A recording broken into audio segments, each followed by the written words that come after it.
So இந்த clip எதுக்குன்னா, இதுக்கு முன்னாடி இந்த சேனலில் பார்த்தீங்கன்னா 3 மினிட்ஸ் ஷார்ட் ஃபிலிம், அதாவது வீக்கெண்டுன்னு சொல்லிட்டு ஒரு ஷார்ட் ஃபிலிம் போட்டிருந்தோம். அதுக்கு செம்ம வரவேற்பு தந்திருந்தீங்க. இந்த வருஷம் நம்ம ஜூனியர்ஸ் எடுத்து ஒரு ஷார்ட் ஃபிலிம் தந்திருக்காங்க. எந்த வித ஹெல்ப் இல்லாமல், யார் கைடன்ஸும் இல்லாமல் அவங்களே எல்லா படத்தையும் பார்த்து அவங்க இமேஜினேஷனை வச்சு ஒரு ஷார்ட் ஃபிலிம் தந்திருக்காங்க. தி சேலம் ஸ்டுடியோஸ்னால என்ன, எல்லாத்தையும் ஹெல்ப் பண்ணுறது தானே, நாமளும் முன்னேறணும், எல்லாரும் முன்னேறணும். ஸோ போன டைம் 44K போச்சு, இந்த டைம் இது எவ்வளோ போகுதுன்னு தான் தெரில.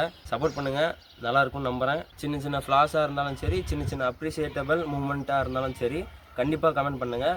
அதுதான் எங்களையும் கற்றுக்க வைக்கும், அவங்களையும் கற்றுக்க வைக்கும். ஸோ அடுத்த ஷார்ட் ஃபிலிமுக்காக வெயிட் பண்ணுங்கள். நான் என் தம்பி எல்லாருமே சேர்ந்து எடுத்துகிட்ருக்கோம், அதுக்காக வெயிட் பண்ணுங்கள். இந்த ஷார்ட் ஃபிலிம் இப்போ வந்துச்சு. ஸோ பாருங்கள், நல்லாயிருக்கும்.